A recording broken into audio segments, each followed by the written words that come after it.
ये आपके सामने एक अग्निहोत्र यज्ञ का मैं एक डिमॉन्स्ट्रेशन कर रहा हूँ।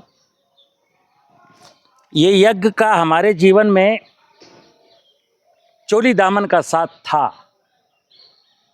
हर 16 संस्कार में मनुष्य की जन्म से लेकर मृत्यु तक किए जाने वाले हर संस्कार में कोई भी संस्कार बिना यज्ञ के पूरा नहीं होता था। इवन सुबह सुबह हमारे हर गांव में, हर घर में माताजी जब चूल्हा जलाती थी कलेऊ के लिए, वो सुबह का सूर्योदय का वक्त होता था, क्योंकि किसान सुबह सुबह खेत जाना चाहता है, पराठा खा करके, पूड़ी खा करके, हलवा खा करके, चाय पी करके। तो मॉर्निंग में ही जब चूल्हा जलता था तो एक छोटी सी रोटी का टुकड़ा तवे में पका करके गुड़ और घी में लपेट करके जलती हुई अग्नि को समर्पित कर दिया जाता था। और ये काम लगभग गांव में हर घर में होता था। लगभग हर घर में होता था। तो 100 घरों में हुआ तो एक विशाल यज्ञ बन गया। इस यज्ञ में क्या हो रहा है, आज इस यज्ञ की पूरी बारीकी बताएंगे। इस जलती हुई अग्नि में जब हम गुड़ की, चावल की, तिल की आहुतियां देते हैं, जलती हुई अग्नि में गुड़, घी, चावल की आहुतियां देते हैं, ओम सूर्याय स्वाहा, सूर्याय इदम नमः। तो ये मंत्र तो एक भाव है सूरज को, क्योंकि अग्नि देवता वही है, हम अग्नि को दे रहे हैं। अग्नि का स्रोत कौन है? सूरज एक देवता है, भगवान के पंच महाभूत का एक भाग है, उसकी बहुत अनुकंपाएं हैं। उसके बिना अच्छा फोटोसिंथेसिस नहीं हो सकता है, उसके बिना प्रकाश नहीं है, उसके बिना कुछ नहीं है। तो आहुति में जो मंत्र बोलना है, ये भाव है सूरज के प्रति अपनी कृतज्ञता को व्यक्त कर देना कि हे सूर्य देवता, तेरा लाख लाख सुख, तू ना होता तो मेरी क्राफ्ट में कुछ भी ना होता।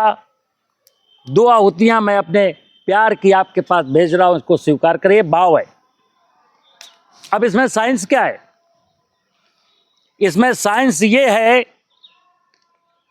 कि जब हम इसमें गुड़, चावल, घी की आहुति डालते हैं तो इससे 3 गैस निकलती है, प्रोपेलिन ऑक्साइड, इथिलीन ऑक्साइड और फॉर्मेल्डिहाइड। तो जो प्रोपेलिन ऑक्साइड और इथिलीन ऑक्साइड है, ये इस एटमॉस्फेयर में जो CO2 है, जो कार्बन के मॉलिक्यूल हैं CO2, उससे क्रिया करके CO2 को ब्रेक कर देती हैं। ये 2 गैस हैं, इथिलीन ऑक्साइड और प्रोपेलिन ऑक्साइड। तो क्या होता है, जब CO2 टूटता है, O2 पृथक होकर ऑक्सीजन के रूप में हो जाती है, और कार्बन इटसेल्फ अकेले नहीं रह सकता है, वो जमीन में गिरता है, जमीन में कार्बन का परसेंटेज बढ़ता है। और कार्बन का मॉलिक्यूल अपने जितने वजन का है उससे 2 गुना पानी लेके नीचे आता है। यानी कि एक प्रकार से सॉइल में वर्षा हो जाती है। यज्ञ अगर कोई रेगुलर करता है अपने खेत में, चना के, मटर के, किसी भी खेत में, अग्नि और डाल लो, अगर यज्ञ कोई डेली करता है तो आप समझ लीजिए कि अगर सूखे वाला शुष्क एरिया है, पानी, बरसात नहीं हुई है मिड सीजन वाली, और कोई रेगुलर यज्ञ करता है तो उसकी फसल कभी नहीं सूखेगी, उसकी प्रॉपर पैदावार मिल जाएगी। और यज्ञ न करने से फसल सूख सकती है। इसमें जो हम मटेरियल डालते हैं वो बता दूं जरा, चावल है, तिल है, गुड़ है, नारियल है, सुपारी है। अलग अलग हिस्सों में देश के जो क्रॉप होती है ध्यान रखना चाहिए। अगर जहाँ चावल हो रहा है, खरीफ की क्रॉप है, तो चावल की आहुतियाँ देना है। अगर रबी का सीजन है तो हमको जौ की आहुतियाँ देना है। जहाँ सुपारी की खेती होती है वहाँ पूर्ण आहुति में सुपारी चढ़ाते हैं। जहाँ नारियल होता है वहाँ पूर्ण आहुति में नारियल चढ़ाते हैं। जहाँ तिल होता है वहाँ तिल की आहुतियाँ देते हैं। मतलब तिलहन की कुछ थोड़ा सा, ऐसा नहीं है कि यूनिवर्स में चावल चावल चावल। रबी के सीजन में चावल क्या करेंगे? तिल की आहुतियां दे दो, जौ की आहुतियां दे दो, ठीक है ना, थोड़ा सा।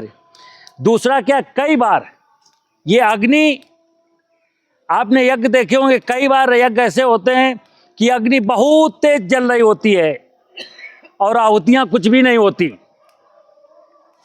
कई बार अग्नि बुझ गई होती है और आहुतियां जबरदस्त होती हैं। तो ये अग्निहोत्र करते समय मुझे ये भी ध्यान रखना है कि मुझे लकड़ी कितनी जलानी है और सामग्री कितनी है। लेकिन ये जो किसानी का यज्ञ मैं बता रहा हूं आज आपके सामने, वो बहुत छोटा सा यज्ञ है। थोड़ी सी 25, 30, 40 ग्राम लकड़ियां लेनी है, या 25, 30, 40 ग्राम, 50 ग्राम उपला लेना है। कपूर का थोड़ा सा टुकड़ा डाल के प्रज्वलित कर लेना है।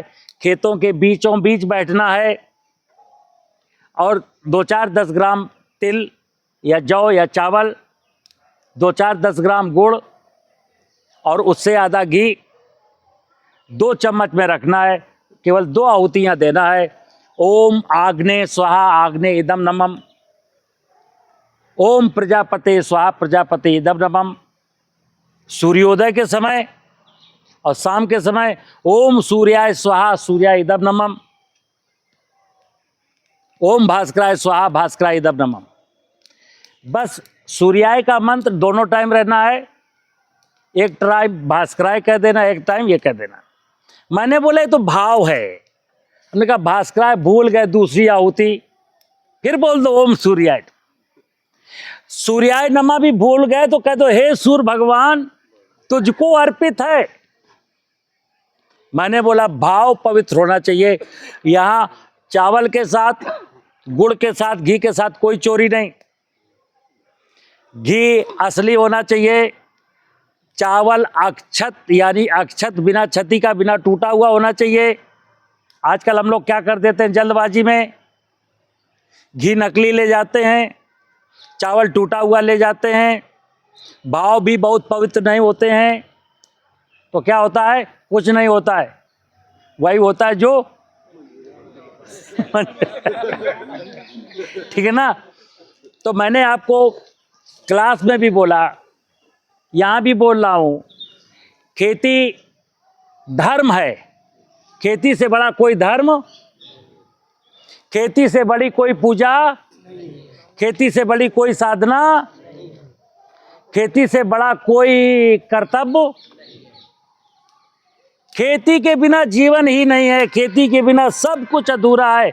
अगर खेती अच्छी है तो संपूर्ण जगत अच्छा है, और खेती अगर खराब हो गई, खेती के खराब होने का क्या मतलब है कि धरती खराब हो गई, जलवायु खराब हो गई, पानी खराब हो गया, चिड़ियाँ मर गई, तितली मर गई, तो मरना इंसान को भी है। और अब दिन वो दूर, इसीलिए मैं देश के समग्र किसानों से, कई बार तो मैं ऐसा बोल जाता हूं कि हमारे नेतागण भी ध्यान दें, हमारी न्यायपालिका भी ध्यान दे। बहुत सारे विषय आप स्वतः संज्ञान ले लेते हो। धरती खराब हो रही, इसका कब संज्ञान लोगे? पानी खराब हो गया, खत्म हो गया, कंटामिनेट, इसका संज्ञान कब लोगे? आदमी बीमार होके मर रहा है, इसका संज्ञान कब लोगे? कब जागेंगे नेता, कब जागेंगे टेक्नोक्रेट, ब्यूरोक्रेट और आम जनमानस? तो मैं कहता हूँ लालच छोड़ दो, जिंदगी बचा लो। इस रुपए में कुछ भी नहीं रखा, ये तो पेड़ काटो, प्रिंटिंग प्रेस में जाए जितने छाप लो, इनसे जीवन बचने वाला नहीं है। नमस्कार। बोलो।